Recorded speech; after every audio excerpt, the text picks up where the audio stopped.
Warning. The following podcast has been approved for free thinkers. If you are not that type of individual, this listen may be difficult. Enjoy.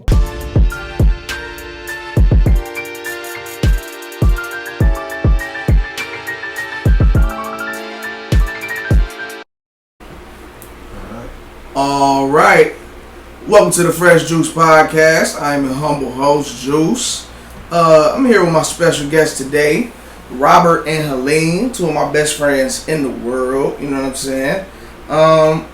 Before we get to our conversation, I just want to say I apologize for missing last week. I had a lot going on, family-wise. If you're friends with me on Facebook or if you follow me on any of my social media, which I always have in the description,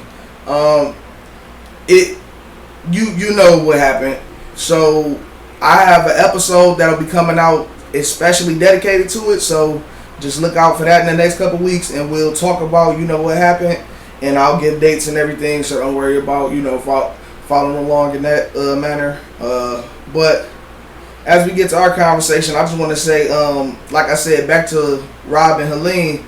I met them, I want to say, I met Rob when I was in 10th grade, so he was in 9th, right? And I met Helene 11th grade? Yeah, so I came my 10th grade year. Something like that. Exactly. So, I call him my brother and my sister. I was the best man in their wedding. You know what I'm saying? Had to do that big. Vow renewal coming soon. Yes, they are Mr. and Mrs. You feel me? Hunter, you feel me? That's a good show, Hunter x Hunter. We're going to get into the black anime. Yeah, we're going to. Anyway, actually, we starting off with the black anime. Listen, perfect. See? So, there's a group out, in the YouTube worlds, in the internet lands, called RDC World. They doing their thing right now, too, man. For sure. Been doing their thing for a little second. Led by a young man named Mark Phillips. Man, they dope. Like, they super dope. And so, pardon the fan in the background if y'all hear that. I'll be adjusting. As we go, but you can hear me, so we gonna move forward. And Mark Phillips has this group called RDC World, and they make hilarious videos. You know what I'm saying? And it's actually RDC World 1 if you want to look it up on YouTube. So they have black anime be like, those are the little skits. What else? Anime house, video game house, right? And so the whole point of this stuff is they make black characters out of, the anime. So if it's Goku, it'll be Goku, but he's a black guy, so he's blacking it up, right? In a non-coonish way, and I appreciate it. So, and so something happened with them recently that Rob brought to my attention. So I was just knowing it was a little spat between him and his friends. His fan base rather, to a point where they were kind of getting old of the material he puts out. And getting tired of it, and and he was trying to explain to them it's nothing that is against them or the Japanese community. It's we like anime. It's who don't like anime? It's why do we have to be from this place or be all about this place to like anime? No, that's not what we do. And that's facts. But I do find it interesting that now that they are at a higher level in life, they're that's being showed. You see what I'm saying? Because it's weird, or it's been weird for me watching this and watching all the black people respond to it and be like, oh, this is funny, because I remember being back in grade school. It faded out more, the more through school we went, but definitely grade school, elementary, it wasn't really cool to watch Dragon Ball Z. You know what I'm saying? I was I was in school grinding. Niggas want to talk about One Piece and Pokemon for real, right. And that's the thing. That's what was fucked up. Everything was Pokemon. You be on that Pokemon shit. You one of them Pokemon niggas. Damn, I was Pokemon. That shit cool though. You feel me? I just think it's more so during that time. Black people watched anime, but because, like he said, it's not our natural culture, like you said, it kind of faded off for a minute. Now, like, that stuff is more modernized, and there's different ways to explain it, different dubs, different shows. Okay, now we can watch this and understand what we watching. Now I can watch this and relate. And so, but now it's gotten to a point where it's popular. But you got to think, black people also have a problem saying, basically. But we got a problem with saying somebody's stealing our stuff all the time. So it's like a they try to act like we can't quote unquote appropriate Japanese culture when we get our you know what I'm saying, culture appropriated, and so it's fine, but at the same time, you know what I mean, like I said, I do find it interesting that they're finally getting blowback from the people who don't think anime is cool, and they're telling them that they want to see other stuff, because they do make other type of videos. They might make a video like Chick-fil-A workers versus Popeyes, this versus that, or you know, things like that. But at the same time, let's call it what it is. It's algorithm manipulation. You feel me? That's YouTube talk, if y'all know what I'm saying. Like, you know what I'm saying? Like, it's like, okay, I'm gonna do this Popeye video the week that the Popeye sandwich come out, to draw attention to my channel. So and then I'm gonna post what I really want to post to get views. So it's a ploy, you know what I'm saying? Exactly. And there's nothing wrong with it. And maybe even I could even say maybe they're, you know, taking a break and they just want to make other content, because you know it's like 5 or 6 of them, you know what I'm saying? Sometimes 7. So that's a lot of different point of views. This is probably a lot of Mark's ideas. So, but while Mark's writing the ideas, they're gonna be doing what he want to do, right? So who knows what they want to do? But I'm saying, you know what I mean? Like, you know, my thing is, you can't go with something for so long. You can't be like, oh, this is so funny, this, I support this, I do this, and then once they blow up from this, you like, nah, I don't like this. Because you gotta hold on, because people expect more from people who are commercial. Period. That's the same thing with music. You go to underground, everybody love you. As soon as you switch over, now you gotta start making music that the label wants you to make, and niggas is like, I don't wanna what? This ain't what I signed up for. You not the same dude from. And it's like they look. It's basically like they look at it as plateauing. It's either stay where you was or go with the flow. No, basically, it's not. I plateau right here. It's just this is my realm. This is where I'm comfortable making my content. You feel me? So it's like this is what he was trying to tell people, and they was like, man. But that's what I'm saying. When you blow up, it's pretty. People give you 2 options. You either go with the flow, what's popular, and be like everybody else, or you stay underground and do that. And people like, okay, well, you want to be mainstream. Now you need to be showing me mainstream stuff. I don't want to see the same thing you showed me when you ain't had no money. I need better quality, better ideas, all that. Hell yeah. And so, and so, you know what? It's something to be said about that, right? I personally feel like, as a content creator, you know what I'm saying, whoopty me, you know what I'm saying, like, can get myself a little title on something, you know what I'm saying. Oh yeah, appreciate you, brother. As a content creator, I feel like that's why I've been taking my time growing my channel. Let's be honest. If you got money, you can grow as fast as you want to on the internet. That's all it is. It's just ad space. People buy it up. Spoiler alert to everybody. Sorry, I let the cat out the bag. So that's all this is. You know what I mean? So as long as we can, you know, promote, that's gonna be the main way that we receive a return on our investment. So I say that to say, like, when you create content and you grow a fan base, I feel like you have a responsibility to give that fan base not only what they want, but technically what they need. Not being funny, you can't grow a fan base and then just leave them hanging and just act like you know what I'm saying? Oh, yeah, you know, and I'm not, and this is not, you know, even talking about RDC world anymore. We're just talking about, you know, being a content creator with fan base, right? And so it's like, you know, if you got fans, you gotta give them what they want and what they need. If a pastor had a church, and you know, you've been telling us over and over and over the story about, you know what I'm saying, Jesus feeding the multitudes with the fish and the wine, like, all right, let me tell me something else. You feel me? Like what else he be doing? If your church is good there, you don't just tell them the same story over and over and keep them at the same level. You grow your church. You know what I'm saying? You grow, you know what I'm saying, the entire group in knowledge. And I think that's how it is as content creators. Your little, you know what I'm saying, cult, or whatever you want to call your fans, your followers, whatever, you know what I'm saying? Like I'm juice, so I like to call mine heavy drinkers. I had thought about that ironically when I was drunk. So yeah, I don't get drunk a lot, so that that's the type of idea. Makes sense. Makes sense. Yeah. So I like that. appreciate you. Also, we'll take the time to say this is another weed episode. I don't even know if we had one yet, but yeah, I might be the first one. So you see what I'm saying? And so yeah, there will be plenty of marijuana that passed around. I apologize for any of my older family members that's just disappointed in the kid right now. But I smoke. That's all I do. You feel me? I like, you know what I'm saying? I like weed. That's not all you do. You can blame it on. Oh no, I'm talking about as far as, you know what I'm saying? Like, oh yeah.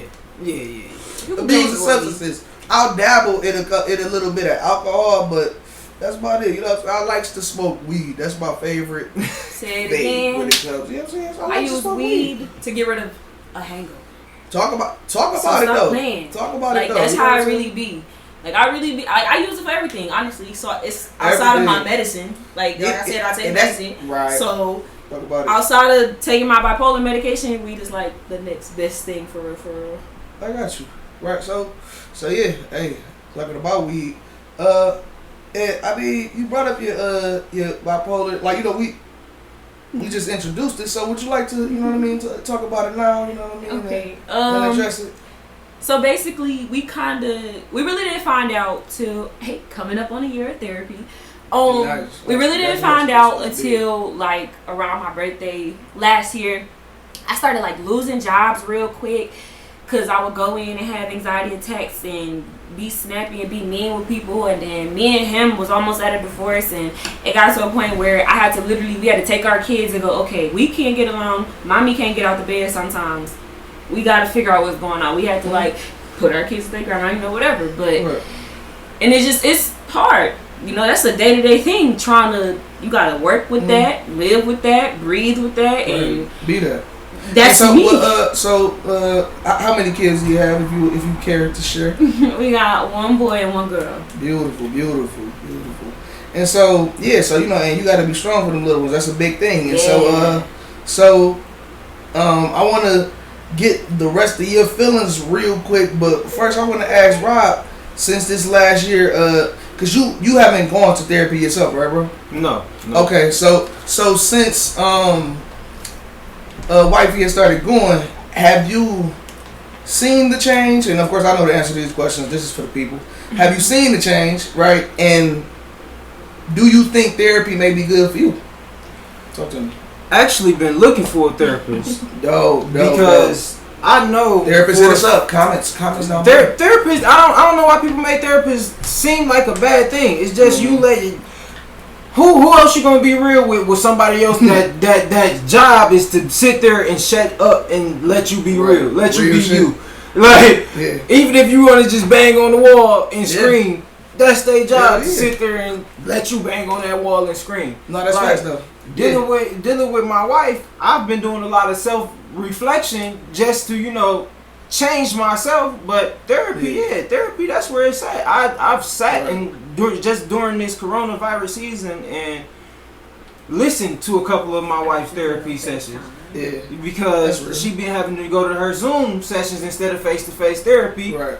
Man, dog, her therapist is cool, bro. Like, I listen to Katie. Katie, cool. Yeah. Katie don't do nothing but listen, and she, whatever Helene feeling, she don't make her feel nothing otherwise or bad about feeling that way. Damn. Hey, ladies, get somebody like my brother right here that talk about your mental health, like as enthusiastically as he talk about his wife's mental health. You know what I'm saying? Because from what I'm getting, Helene going through her own process and your own processes of healing seems like it's helping you adjust and deal with your own. And so even before we get that therapist, and we don't get that therapist, we need a therapist. Maybe sponsor the podcast. Do therapists sponsor people? They do. If you mention them. Hey, yes. Hey, Katie.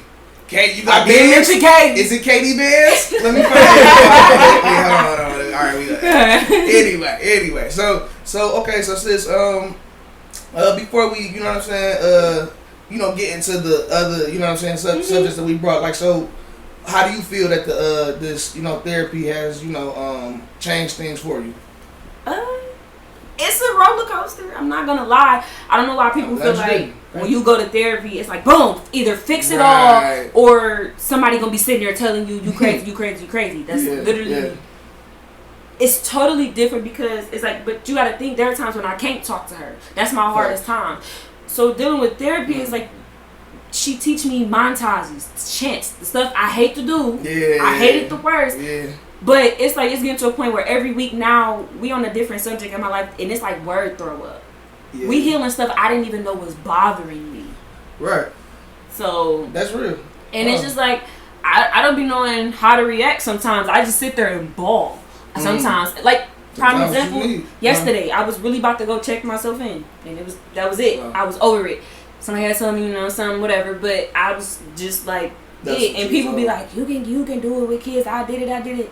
But you ain't do it with this, with yourself and your demons telling you, and you can't even go to sleep at night. You up 4-5 days. You can't sleep on your back because somebody coming to you in your sleep. You hear voices. You in the house breaking stuff and don't even know why you mad. And then it's a stressor, and then and what we gotta learn as a community, because this will be coming up quite a bit.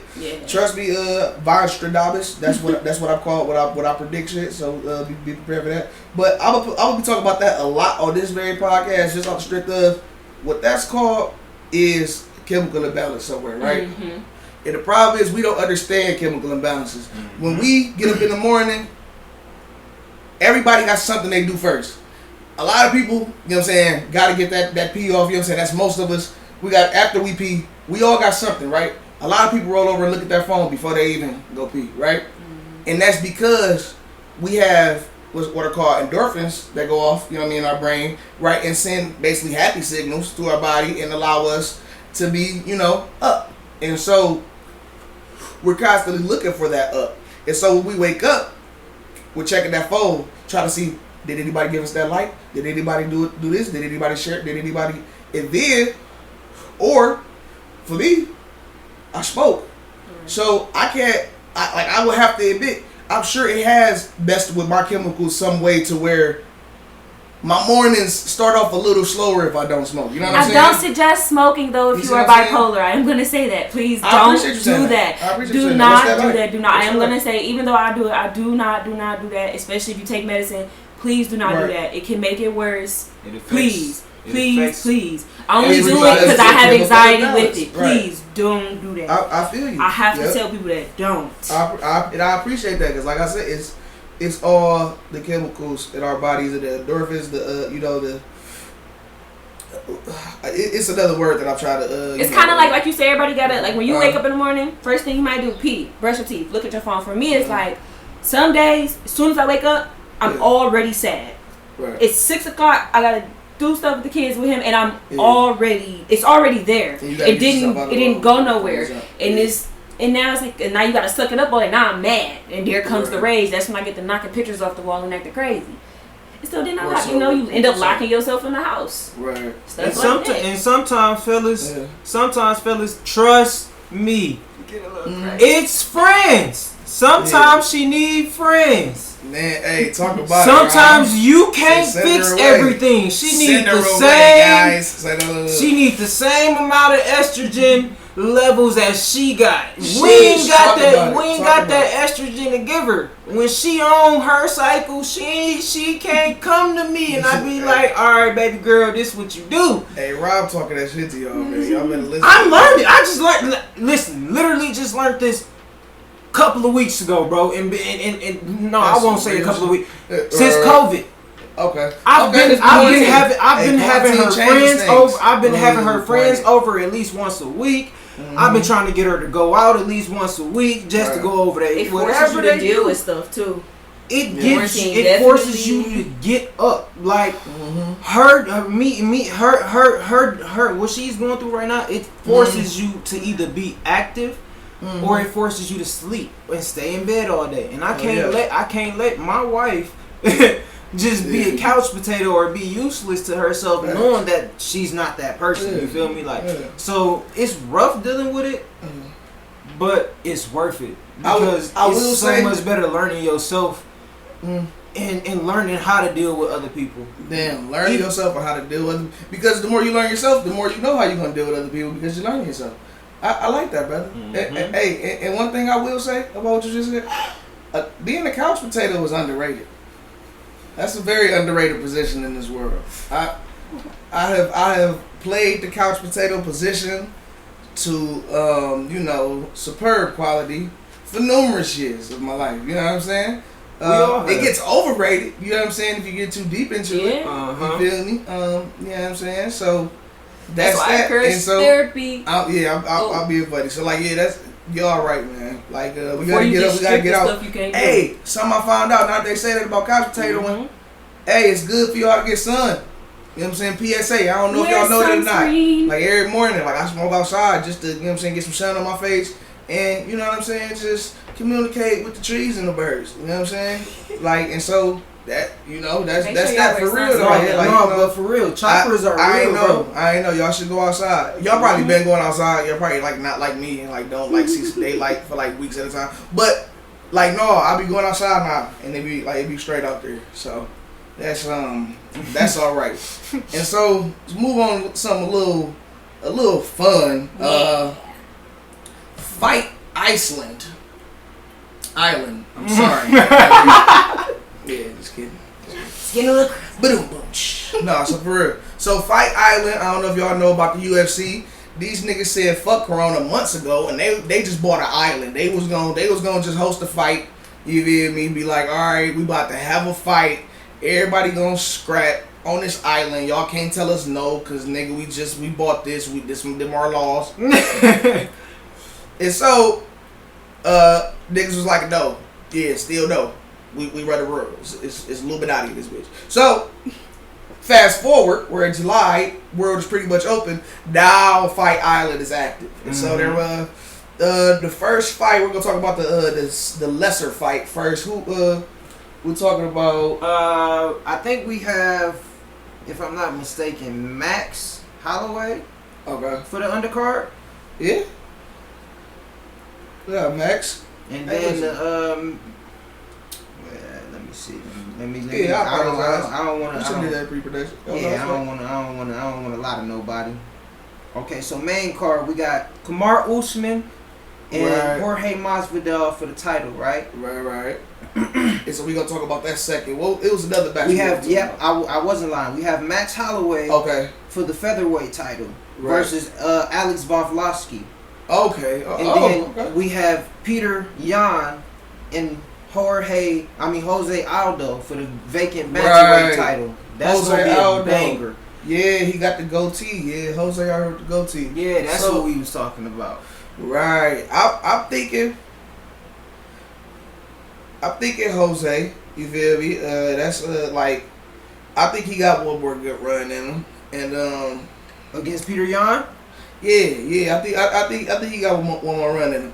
And if we being honest, you wanted to talk about Kamaru and Jorge because like I'm the Anthony we want to talk about. I mean that is what we really. Is it not? You know what I'm saying? So we said this. Mm-hmm. If Jorge Masvidal come out, big ups to Cuban Jesus, you know. Yeah. He do his thing. But if he come out 6 seconds. Yeah, 6 seconds. Yeah. 6 seconds. Yeah. It is like that, man. I'm sorry for Ben Askren, man. You talk too much shit. That's what it was. But if he come out like he did against Ben Askren, man, it's gonna be a short night for Usman, and that's what upsets me because Usman he want to be the best, but they both want to be the best, and right. So officially, judging skill for skill. Who do you want and who do you think gonna get it? Because that's my question. I mean, that's always two different answers. So, I ain't gonna say it's always two different answers. It can be two different answers. So who want it? Yeah. Who I want it? I mean, of course I want Usman to stay champ. You feel me? That's just I don't know why. But you like the championship reign? You feel the undefeated reign? It is. I do. It is. It's nice. Yeah. And he ain't done yet. I feel like he ain't proven enough yet. I feel like he still got a lot. I like when undefeated niggas get defeated by other undefeated niggas. I think, you know what I'm saying? I think that like Tyson Fury doing Deontay Wilder type shit. I think that transfer of energy gotta happen like that. You feel me? You know what I'm saying? So who got that complete dominance? Yeah, like who really the better man? And so okay, so You want Kamaru, but what you think? But we all know what's gonna happen though. Like I feel like we all know that Jorge, he don't feel like that BMF title was big enough, and he was upset when that Nate Diaz stopped his shit in the fourth round. Damn, and that was his last fight. That was his last one. So he itching for it. So he itching. The last time he was in the UFC, he was fucking up one of the GOATs, Nate Diaz. Using his, and if y'all don't know about UFC, if y'all like, I'm sorry, I'm so sorry, sis. I like some of it. I'm just like I said, I'm one of those people that's better with faces than I am with names. Right. So don't ask me. So Kamaru, real black. Right. The dude from yesterday. Yes. Gotcha. So he was the black dude from yesterday. The other dude we talking about, Jorge, he the running knee dude. The 6 seconds dude. Exactly. Right. It comes full circle. That's 6 seconds. I got it. So, and if y'all don't know what we talking about when we keep saying 6 seconds, there's a guy named Ben Askren. Funny enough, Ben Askren used to call the other guy in this fight, Kamaru Usman. He used to call him Marty from what is it? Marty from New Zealand. Or something. It was something. No, Madagascar? No, it's somewhere in the United States. Nebraska. Marty from Nebraska. Thank you. See, I was saying it all day yesterday, and you know how that go. You forget. So he used to call this nigga Marty from Nebraska, and he started making people on the internet call this nigga Marty from Nebraska. So Kamaru didn't like this nigga anyway. So back, you said about a year ago, Ben Askren was actually undefeated in the UFC. His first fight in the UFC, he had a really bad look. And his second fight, I think it looked bad too. It looked bad. Let's be real. How did it look bad? Let's be real. Because Robbie Lawler didn't tap. You see what I'm saying? Yeah. And he was fucking him up all fight. Right. So basically, real bad. Like he had been in the UFC for 2 fights, even though his whole professional career, he's undefeated. He had only been in the UFC for 2 fights, and those 2 were not good showings. You know what I'm saying? Even though he quote unquote won. So then the next fight, he's fighting Jorge Masvidal, right? Jorge hates this guy. Like they hate each other to the bone. And so when they're being announced, Jorge starts off with his back against the octagon with his hands behind. He's got his hands up against the cage with him behind his back. And as soon as the bell rings, he comes out, and because he knows that Ben Askren is a wrestler, he's a real good wrestler. So he always goes straight for the takedown. So as Ben Askren ducks down, as he does in the first 5 seconds of every fight, Jorge Masvidal is coming up with a flying knee straight to the dome. Ben Askren was starched. If you don't know what that means, that's when niggas be knocked out and their body don't move at all. Like his shit was like that. He was fucked up. Jorge hopped on and just pounded him into oblivion. 2 more shots. 2 shots. And in the post conference, when they asked him, were those last 2 shots necessary? His response was, "Oh, absolutely, super necessary." Super necessary. Facts. That shit was hilarious. So I thought it was unnecessary, but yeah, guys are always extra. If a man tells you, extra. Absolutely, super necessary. Right. I feel you. He hated your I knew he did not bump that. I knew he didn't care after dude was laid out and he was laying next to him talking and patting the mat in his face. He already gone. You already hit him twice. Like, why are you antagonizing this man who don't even know he's asleep? I mean, he was talking shit. And that's when I knew he didn't care. And so and that's the thing. You know what I'm saying? Like, I guess it's also the time to debut this theory. I believe if you are in a UFC fight and you either tap, especially to a choke or something like that, or you're knocked out and to where the ref has to stop the fight, that person kills you in real life. What I mean is, these are all highly capable assassins in the UFC. Mm-hmm. They're just sportsmen. Hands are definitely licensed. Just like boxers. So what I say is, you telling me that if you was in the streets, you don't think why would they stop if there was no ref? It was just y'all. Why wouldn't they get up and kick you in the face afterwards? Yeah. Right. And that's illegal in the UFC, by the way. It's illegal in the damn WWE. They don't even write that shit in no more. It's a stump to the gut, at the most. You know what I'm saying? You feel me? But Yeah. Like, for a man to hit you 2 extra times and then lay next to you and pat the ground and then in the that means if post that ref wasn't there, he would have hit you about 4, 5, 6 extra times. They don't and you rival. woke up different. Yeah, you would. Even if you woke up, you would have woke up different. Mm-hmm. And you know, that's a lesson for today. How about that? Let's not wake up different. Anyway, let's see. The only reason I said let's get into some fun shit because you know this is the doom and gloom podcast of the downriver area. I guess so. I only really got other controversial and sad shit for us to talk about. So we was talking about like what culture did we think had been. You said culturally washed, so like when they say they whitewash black culture or things like that. I would say which one has been exploited the most, right? Right. Like, so which culture has been exploited the most without the benefit of that community?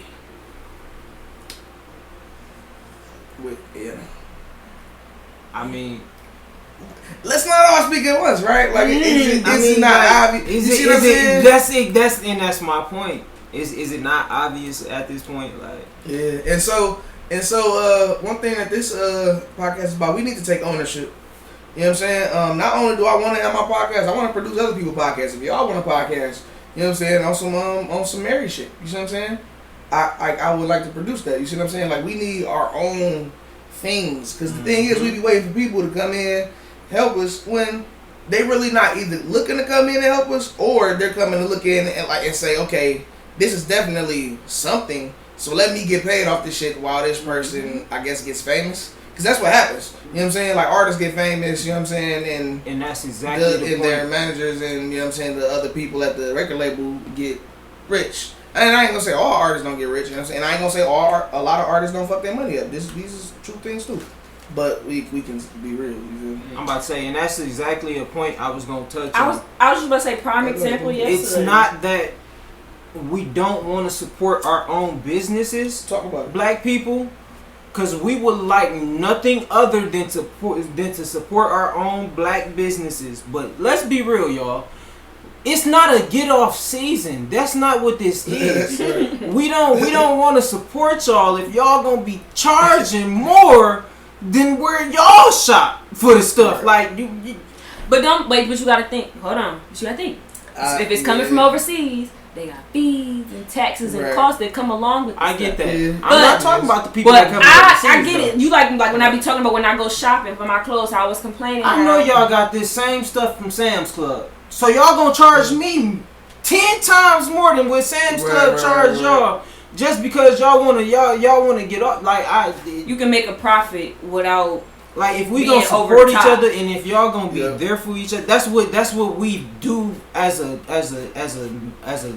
nation and as a unit. Like, y'all, this is not I'm gonna support you, but I need my dividends at the same time. No, this is a time support that everybody needs uplifting. Right. Support from your heart. You feel me? Like, discounts. Like, that's what we do. Like, anybody come to me for a haircut. Oh, man, hey, what you usually get charged? Oh, you get charged 20 at your? Oh, give me 5. You feel me? Like, I know we going through something right now. Give me 5. And so I'm gonna get you. So this is cool. That's cool for when people are going through things. But the reason why I would go maybe between 15 and 12 if they regularly pay 20. Because one, that's still 25% off or more. You feel me? Of course, you still got bills to pay, and you still deserve to get paid for your work. I also feel like we all deserve to get paid. No, that's why I said right, things are going through the give me 20. Yeah, he charge you 20. But, give me 15. Then. I want to touch on this. You were talking about the discounts. I do believe in our hearts. The only way we should be giving out discounts in the way that you said. You asked him and said, okay, what you usually pay, let me, you know what I'm saying, give you this better price. Let me offer it. Don't expect it. Right. So me and my bro, and I'm going to shout him out again. Like, because we always talking about shit. We just talked about this shit yesterday. Like, when we, you know what I'm saying, because he told me, like, yeah, bro, I got some, you know what I'm saying, some shit for you, but, you know what I'm saying, you ain't got to give me the whole price. I'm like, no, bro, I want to give you the whole price. because that's, you know what I'm saying? Like, it's us. Like, not being funny. I want you to thrive too. So if I got it, why wouldn't I just put it in your pocket? Why would I come looking for it? So he was like, yeah. He was like, ain't nothing like that, bro. He was like, I appreciate it. He's like, because you didn't ask. He's like, I offered though. I'm like, exactly. There's a lot of people that will come along and be like, hey, bro, I know you about to hook me up. I know you about to, like, damn, why we gotta hook each other up? Why we can't build that person up? Not being funny. If we know somebody doing selling some shit, even if it's some shit we can get from the store, why wouldn't we build that person's business up? Because we know them and we can hold them accountable. We know where they live. We know their mama. We know their people. We can hold them accountable for the decisions they make or don't make. Exactly. But this white ass corporation that we paying money to, how could you ever hold them accountable for some shit that they ain't really promised you? Exactly. And I'm feeling that. You ain't gotta come here. And I'm feeling that.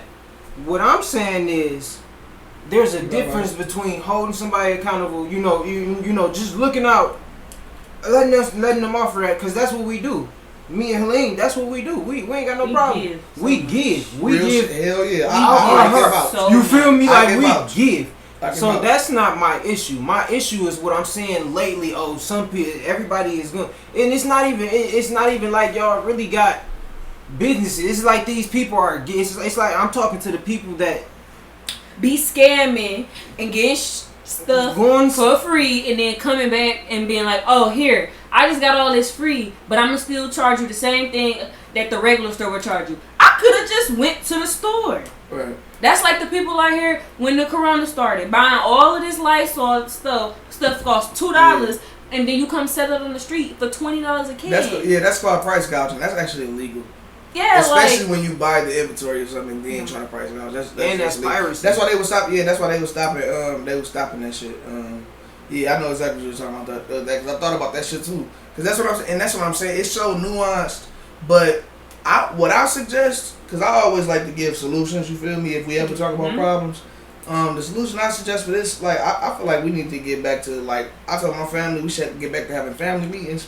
But we need to get back to having town hall meetings. We need to have community meetings. You feel me? It ain't no reason. I'll tell you this straight up. Ridge, E-Course, and Southwest will never have the problems we had if we had a tri-state, city council or some shit like that. Because it wouldn't be a city council. It would be a tri-city council. You see what I'm saying? A tri-city council. Shit, that's crispy as hell. That sounds good. You see what I'm saying? I just made that bitch up. I think make sure y'all hear if y'all exist.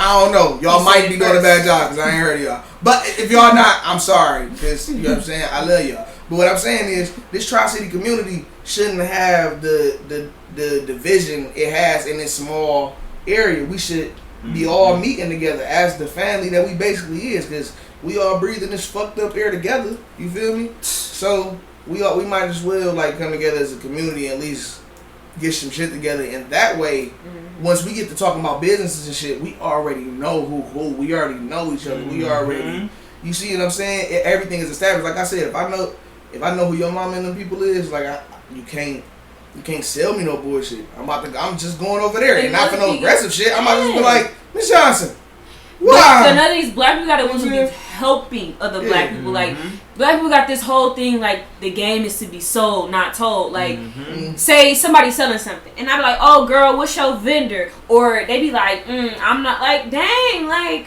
I'm sorry, sis, I see what you selling. Why would I go pick out the same outfit you picked out if I see your website? Like, that really be shicey instead of teaching people how to actually build businesses, what they need to be going to school for, how to read stocks, when to buy them, how to sell them, how to pay your bills, credit. Why your kids ain't seen cultural movies so they know how to understand stuff when they go outside? Why they don't know certain songs like Lift Every Voice and Sing? Like, come on. Why they don't know hands on the dashboard when they get stopped?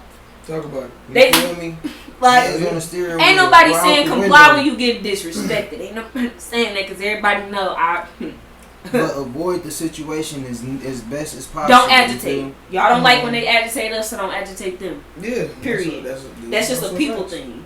Yep. And exactly. And so that's the thing. And I'm glad you said that. A people thing, we got to get back to treating each other as people and just as humans, because that's what we all is. That's always my point.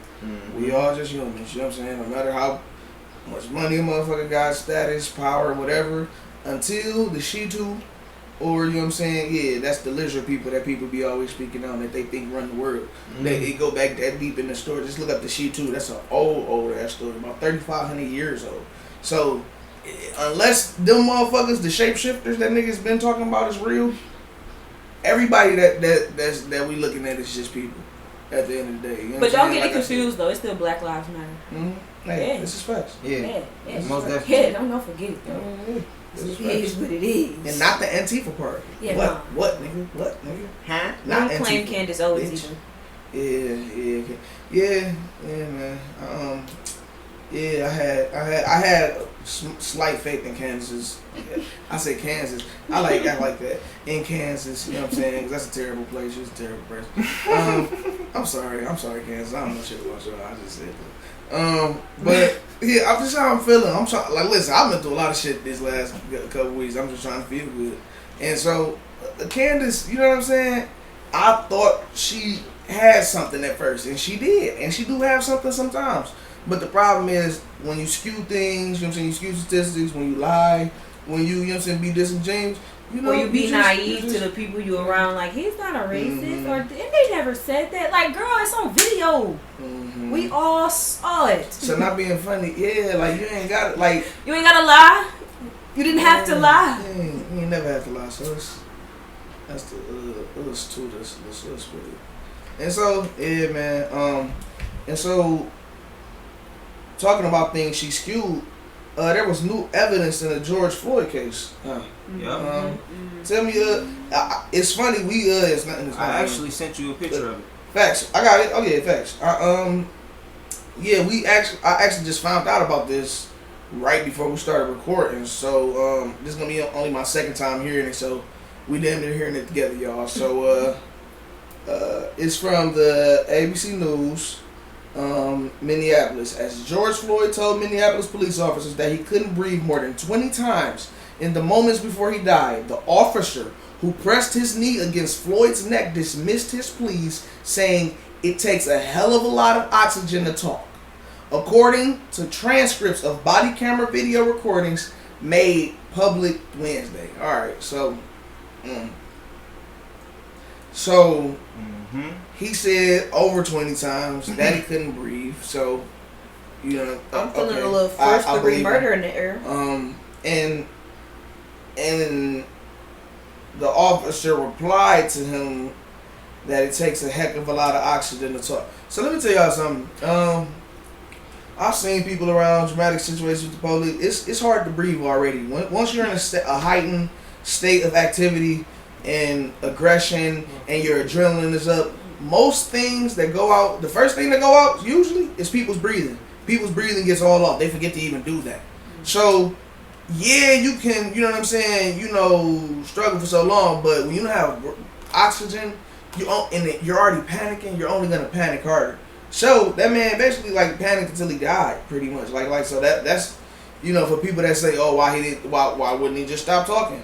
I mean, because, he was dying, and he knew it. They got to be frightening. I'm about to say the scariest shit. You screaming out for your mama who already dead. I'm about to say, just keeping it short. Just keeping it short. Mm-hmm. I was unlawfully tased in my own house. Crazy, you feel me?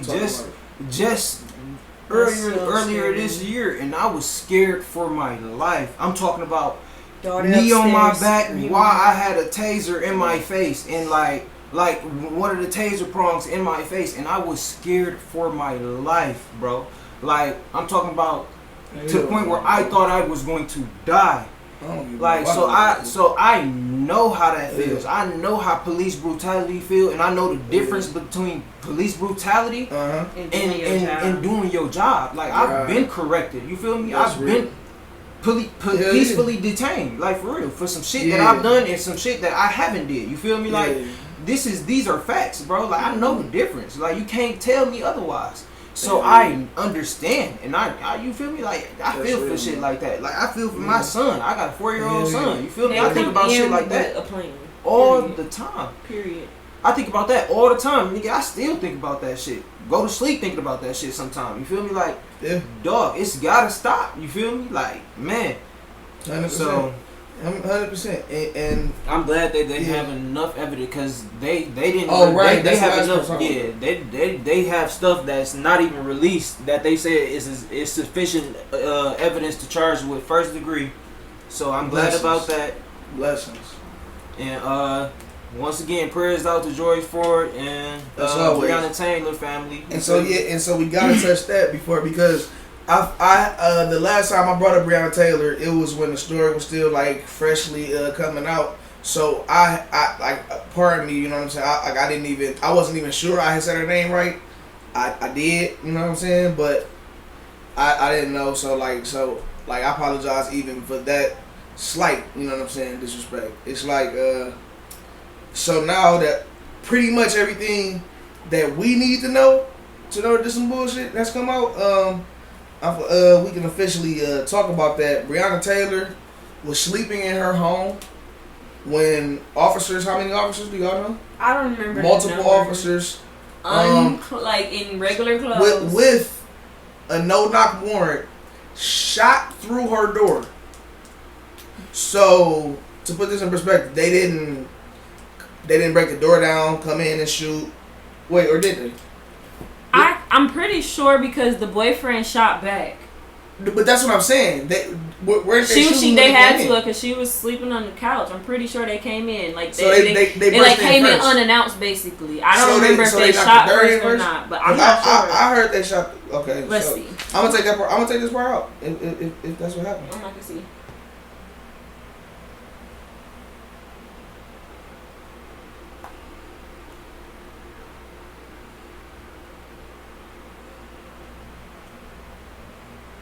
Yeah, I'm gonna just cut this part out. I gotta listen to this message back.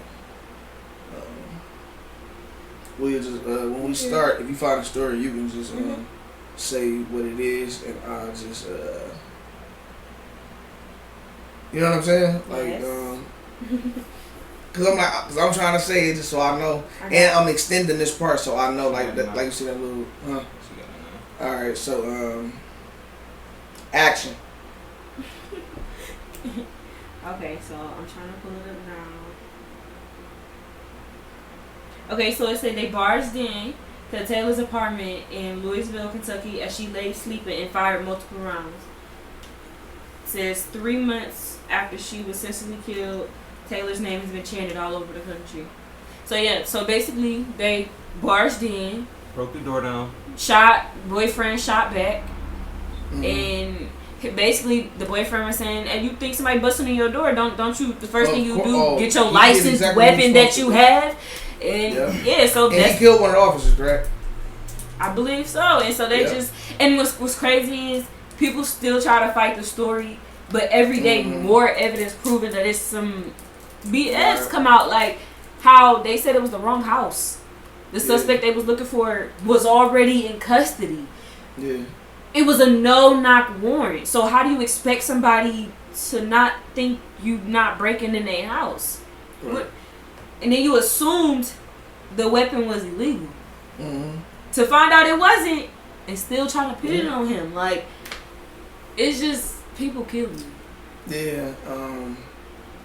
And then like the district attorney or whoever is over the case can get the officer arrested.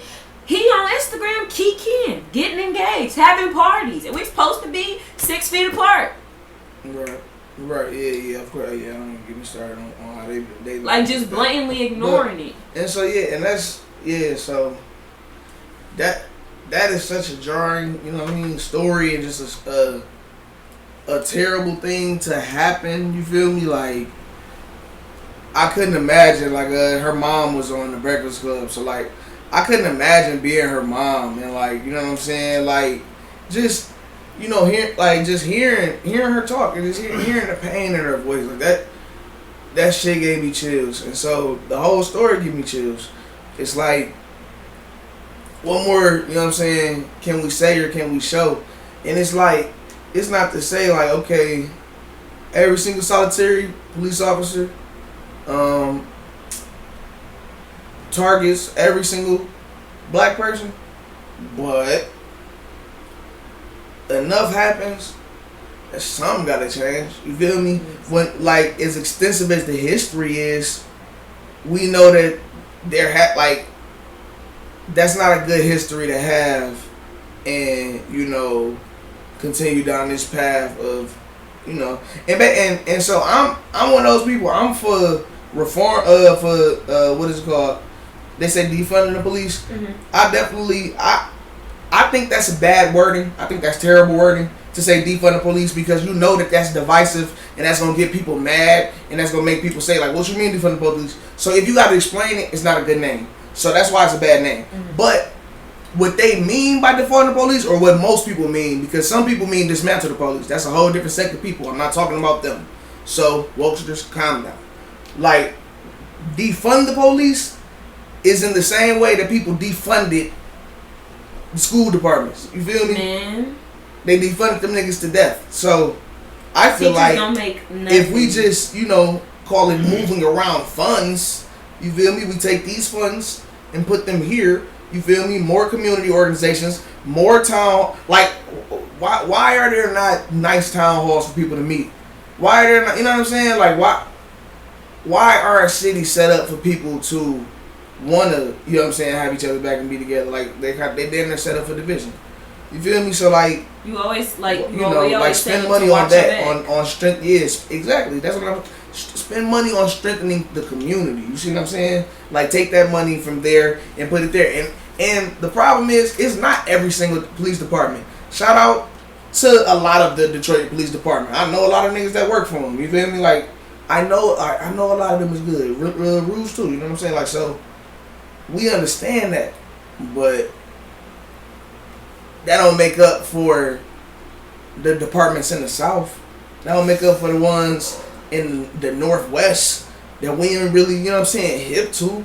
You feel me? Like, so the unnecessary roadblocks in urban communities in the South is crazy. I used to live there. It's crazy. Really? Yeah, it's like it used to be like a line. Like, it's kind of like you have a thin line between urban communities and the suburbs. Right. It was always somewhere in between that line, or close by the urban community where the roadblock was, and they would always set it up to where you can't go around it, you can't get away from it, and if you try to, that's a ticket right there, trying to avoid a roadblock. Not saying I got something to hide, but why every time I'm trying to go home, I gotta do this? Right. Every time I'm trying to go to work, I gotta do this. Facts. Like, that's crazy. It's very just like I was explaining, I always get followed in the store. People been walking up to me lately saying some crazy stuff like, dang, I can't even grocery shop without, right, I hate to say it, a Karen bothering me. Or her husband, like, literally doing nothing. People just walk up to me like, Trump said, and you need to, and why do you think he's not bad, and black, well, I'd be like, well, and I'm walking away, and they following me with this. Like, I'm like, okay, I'm being nice because they older. I'm like, okay, I'm trying not to put my hands like in this store. Please, can we please just exit? Did it? And I'm like, this crazy. Shitting too much out here. Well, yeah, that's anyways. You know what I'm saying? All the motherfucking Karens be lurking. And so, if your name is Karen, I apologize. You know what I'm saying? I wanted to say I got somebody that I know named Karen that I fuck with, but I honestly don't think so. Nah, like, it's probably like a teacher. It's probably like a cool teacher with a cool last name that I never knew her name was Karen, but she probably never knew anybody to know. You know what I'm saying? She knew that shit was good. Anyway, so that's that, and if you're a Karen, try to act more like a Katie. I don't know. Yes, shout out to Katie. Bring it back around. Bring it back full circle. You hear what I'm saying? So exactly. So okay. The last thing we can end off on, we were talking about the difference in, because I'm gonna let y'all go off. You know what I'm saying? As much as each one of y'all want to about this, and this should just be it. Because we talked about what it's like working for a predominantly black job versus a predominantly white job. And let me tell y'all, boy, the differences are so,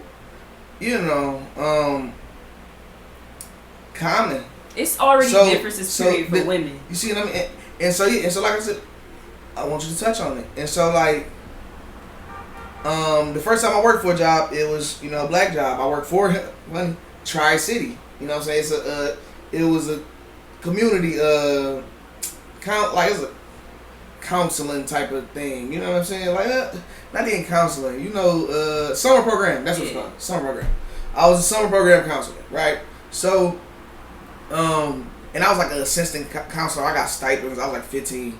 So like, it was at the basement of my church. So I worked for all black people because it was all my church members basically. So it was kind of cheating in job sense, but it's real.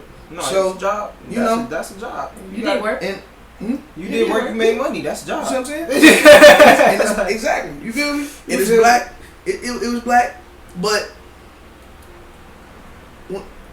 yeah, that's that.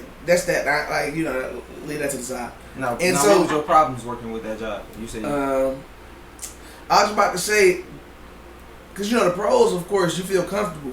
It ain't no difference. You see what I'm saying? Like, the pros is obvious.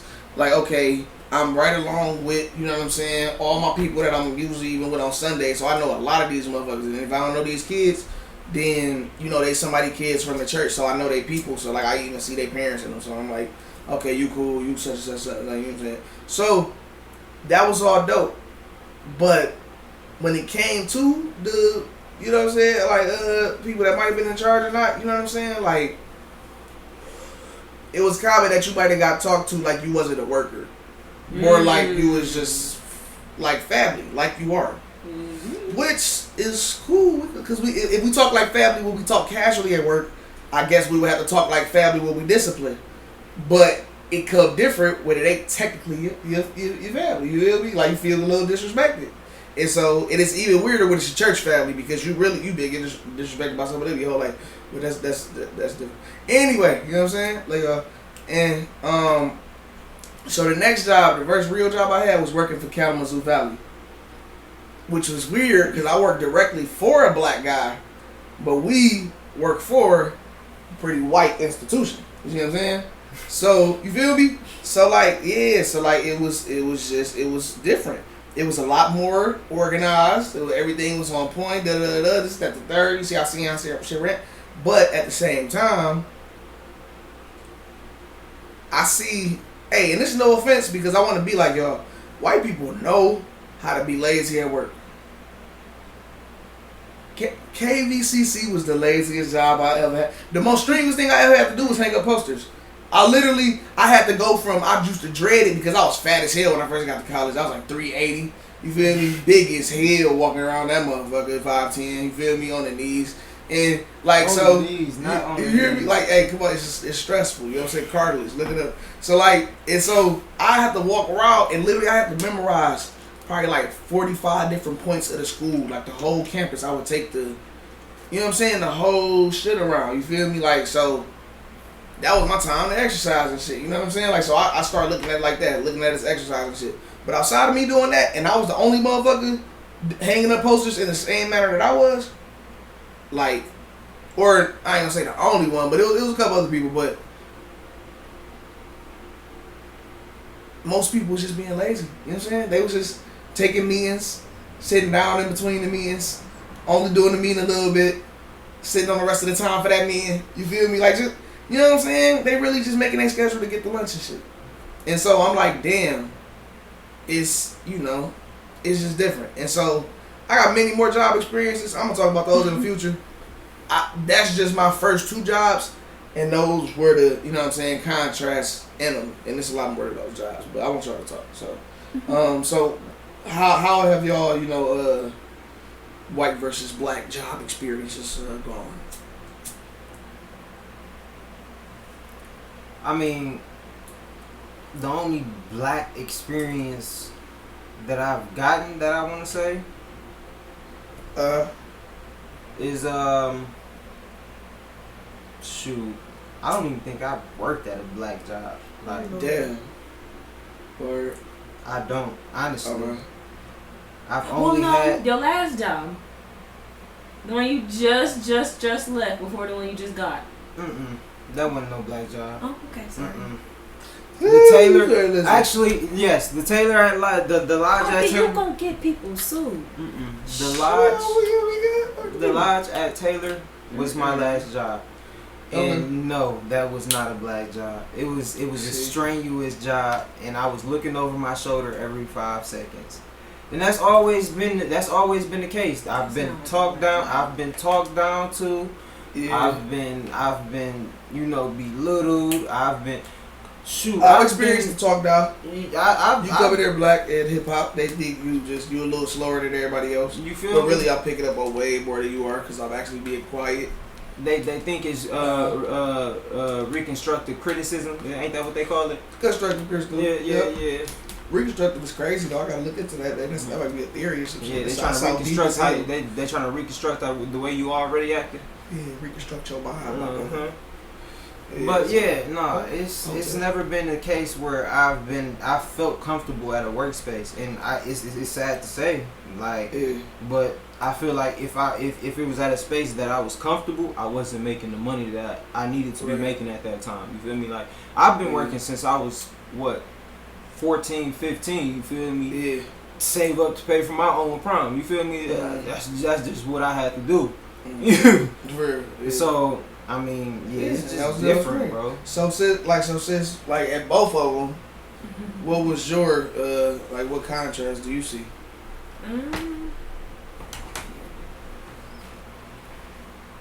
Well, my first job was I worked in a small store, like a small thrift store for one of my mom's friends, and it was just weird because, like you said, you get comfortable because you're around people, but I honestly can't remember ever getting paid for what I did. And it was like this how I can tell you it's a real black job, because it was in E-course, it was in the middle of the street, and it was no heat in there. It was small, and it was just terrible. I got my money played with at my first job. I just thought about that. I forgot we was all in all, because they never told us we was even getting stipends. We thought, ooh, never mind. Well, I ain't even about to get into it. Go ahead. Go ahead. Don't get mad as fuck. But like I said, not saying I don't like the people, but it's still just it didn't feel. So my first job after that, I worked at McDonald's. Everybody knows that about me. Listen. I ain't gonna front. I like my job. I make a lot of money. But anyway, and to me that was my first white job, only because it was mostly white people there. Right. There were a couple black people there, here and there, a couple sprinkles. If they not in charge and they're not the it really wasn't. It's like my GM was white, her assistant was white, the owner, white. I'm like, whatever. Yeah. And so it was different because they was touchy-feely with each other and thought the microaggressions that they said about black people was okay and made weird jokes, and I'm just like, But at the time I was only 16, so I really was wasn't really into it. You have an example of one of the jokes or one of the microaggressions? At that job, let me see. They really put you in the back. If you wasn't, I ain't gonna front. This how I work at they don't display the Negro. Listen, I'm gonna keep it a band with you. Any McDonald's you go to, I don't care who the owner is. If you are not the pretty black girl, and when I say if you are not lashes, if you ain't the pretty black girl, you going in the back. If they think you're not gonna talk, if they think you're not gonna smile, if they think you're gonna be mean, if they think the back, we're gonna start you off in the grill. They don't care how old you are. When legally you ain't supposed to work back there. But anyway, you want in the back. So if you don't even look like what it's supposed to be, just go ahead and slide.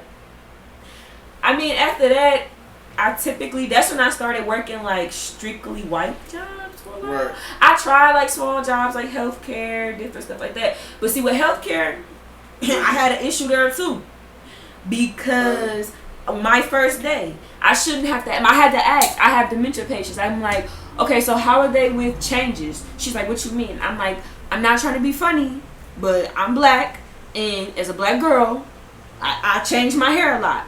I have to change my hair some. And they laughed, and I was serious. And I'm like, no, I'm for real. I'm like, because I don't want to come in here and she think I'm a different person, and then we have a different situation.